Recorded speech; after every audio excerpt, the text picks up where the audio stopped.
The Elephant and the Dragon, The Rise of India and China, and What It Means for All of Us, by Robyn Meredith. Narrated by Laural Merlington. Copyright 2007 by Robyn Meredith. This unabridged audiobook is published by arrangement with W. Norton and was produced in the year 2007 by Tantor Media, Incorporated, which holds the copyright thereto. Introduction. Tectonic Economics. In June 2003, Prime Minister Atal Bihari Vajpayee of India boarded a plane bound for Beijing. It was to be an historic trip. The last time India's leader had visited Beijing, nearly a decade before, China was a nation of countless bicycles and drab buildings struggling to propel its economy into the 20th century before the 21st arrived. But even as his plane descended, Mr. Vajpayee could see what must have looked like a mirage. Thousands of factories surrounding Beijing, almost all built in the previous decade, each offering steady paychecks and, with them, the long-absent dream of a better life. China had gone from the past straight to the future. He stepped into a new ultra-modern airport, only one of China's many, as the Prime Minister and his delegation drove into Beijing on a smooth new highway. Shiny cars zoomed past endless construction sites as the silhouettes of hundreds of cranes loomed over the cityscape. Beijing featured wide boulevards flanked by shimmering new skyscrapers, most built over the preceding 10 years as the Chinese economy took off faster than any other in modern history. The view from Mr. Vajpayee's car conveyed what mere statistics could not. China had left India behind. For decades, the Indian and Chinese economies had plodded along, isolated from and ignored by the rest of the world. Their peoples were poor, with little hope for a better life.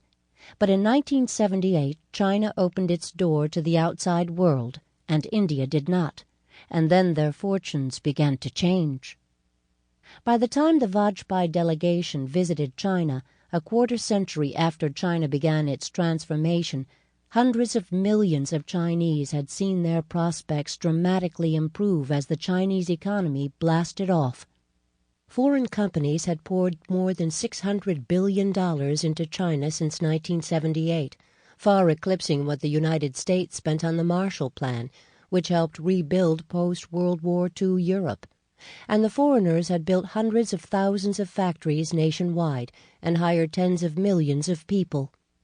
The average Chinese worker now earned nearly 5 times more than before the reforms began, and millions had bought cell phones, computers, and even cars and apartments. India, by contrast, seemed stranded in the past. Its airports were decades old and crumbling. There were no new expressways. The nation's potholed, gridlocked streets were lined with squalid shacks. The poor in India's cities lived in slums, bathing and washing dishes in filthy canals that also served as toilets. India had grudgingly begun allowing foreign investment in 1991, 13 years after China opened its economy, and then followed up with on-again, off-again economic reforms. True, the average Indian was better off than before economic reforms began, but not by nearly as much as the average Chinese. 25 years after China launched its reforms, the contrast was vast. Chinese incomes had grown to twice the level of Indian wages. Both were still poor nations, but by 2003, 87% of Chinese were above the desperate $1-a-day poverty line, as compared with just 69% of Indians. Foreign companies invested just $7.5 billion in India in the fiscal year ending in March 2006. They invested the same amount in China every 6 weeks. India's economy was lumbering along, while China's was flying into the future. How could this be? India had democracy, a vast English-speaking population, an established court system, and plenty of ties to the West. China had authoritarianism, few English speakers, and no consistent rule of law. Yet Mr. Vajpayee could see it plainly from his car. China had raced ahead of India, and for the most part, its people were better off for it. This is the story of how India and China are changing their destinies, and with that, changing the world's. As they move from the ranks of developing world countries toward superpower status, India's slow but steady approach contrasts with China's rocket-like rise. In plenty of other ways, India and China are as opposite as Gandhi and Mao. India is democratic, and China is authoritarian. Capitalist India is often anti-business, and communist China is usually pro-business. Chaotic India is a riot of bright colors, a cacophonous nation with 30 different languages. Even India's nationwide time zone mystifies. It is a half-hour off from those elsewhere in the world, so at noon in New York it is 9:30 at night in Bombay. China seems more straightforward. The national language is Mandarin Chinese. Clocks line up with the rest of the world's, and, no doubt about it, the Communist Party runs the country. While China's strengths are on display to Mr. Vajpayee and the rest of the world, many of India's are less visible. When China closed its colleges during the Cultural Revolution, India nurtured its universities, educating a generation of doctors, scholars, scientists, and engineers.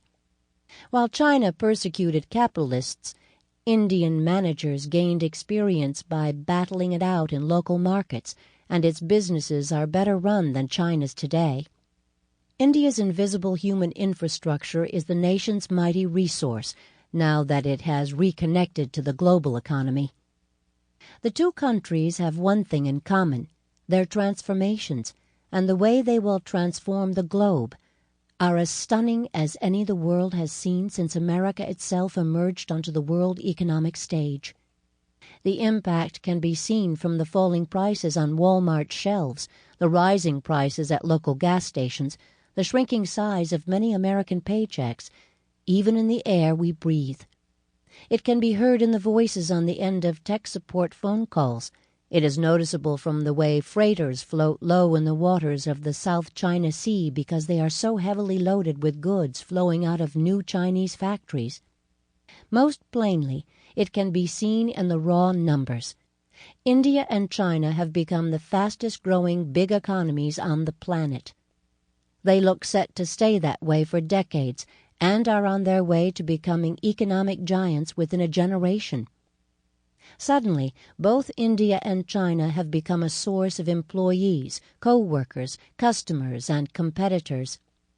In boardrooms from New York to Tokyo and from London to Frankfurt, executives have now contracted India fever in the same way they caught China fever a decade ago. Business leaders who don't know the difference between a curry and a stir-fry have been checking into freshly built Asian five-star hotels, glamorous but for the fact that the visitors must brush their teeth with bottled water to avoid getting sick. They have been shuttling halfway around the world because the two up-and-coming nations are growing so rapidly that they make the economies in the United States, Europe, and Japan seem as if they are standing still. Suddenly, doing business in India and China has become the only hope for Western companies determined to quickly add new customers, the only way for Western executives to make stockholders happy. Perhaps the most overwhelming changes are being felt in the newly global job market. As recently as the 1990s, activists worried that globalization would hurt the poor. They have been proved wrong resoundingly when it comes to India and China. Capitalists from corporate America and elsewhere surely did not set out to help Asia's downtrodden, but they did. Call them accidental activists. In the past decade, hundreds of millions of Indians and Chinese have been lifted out of abject poverty as globalization has brought jobs their way, even jobs that pay what in the West would amount to appallingly low wages. Surprising for those concerned about the world's poor, just as it surely would have startled Gandhi, Nehru, Mao, and other 20th century politicians who tried to protect the poor from big business, the movement of jobs overseas has pulled hundreds of millions of people out of poverty's quicksand. It turns out that developed nations like the United States, Japan, and the United Kingdom are facing big job losses, while developing countries are winning jobs. Globalization has proved good for the poor, even as it puts the American and European middle class under pressure. This book explores how the ability to connect with those Asian workers with the click of a computer mouse has changed the way the world does business. Millions of jobs are moving across the world to Indian and Chinese workers who are willing to do the same work as Westerners, even specialized white-collar work, for drastically lower pay. Westerners in many professions are suddenly finding they can no longer expect to be paid 10 times more than those in the developing world for the same work. College graduates in India are happy to land a job answering 800-number customer service calls to listen to Americans complain. Meanwhile, tens of millions of young Chinese move from their villages to factory dorms in big cities to make clothes and digital cameras and computers for foreigners. Even highly paid U.S. and European workers now face long-distance competition for jobs.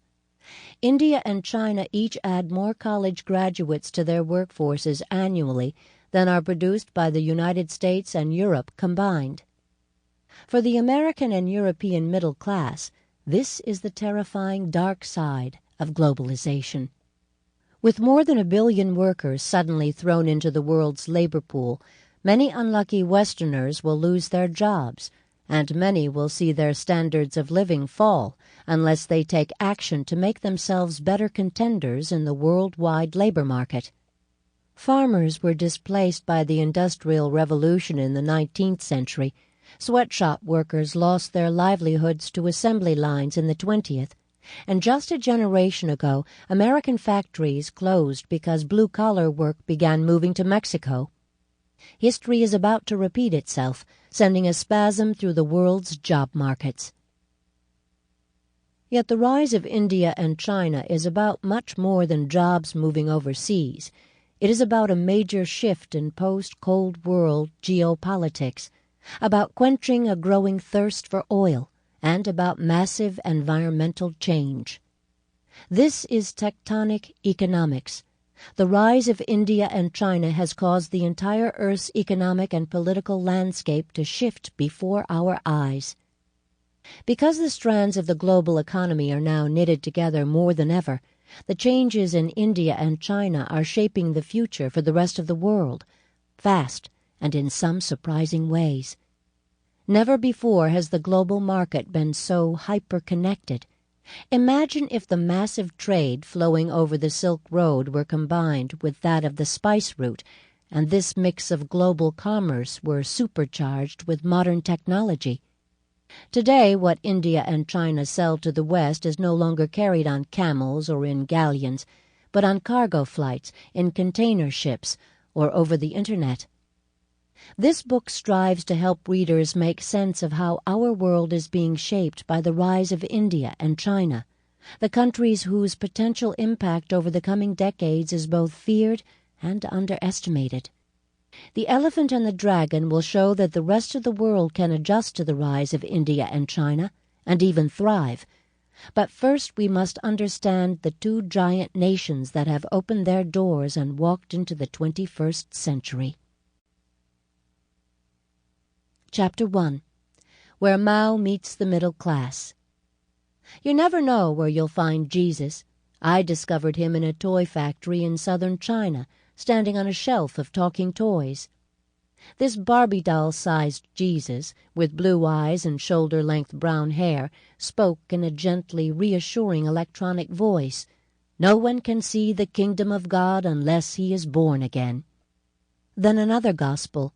For God so loved the world that he gave his one and only Son. Mary stood next to him, and beside her was the toy Moses, who rather sternly warned kids not to covet their neighbors' wives. The Chinese toy factory that made this Messengers of Faith line of dolls was non-denominational. Jesus, Mary, and Moses mingled with the Power Rangers, and Mickey Mouse, Barney, Elmo, and Winnie the Pooh were nearby. The 2,000 workers in the factory turned out millions of toys each year, Most of them headed to the United States. When the Qualiman Industrial Company built their factory... Sample complete. Ready to continue?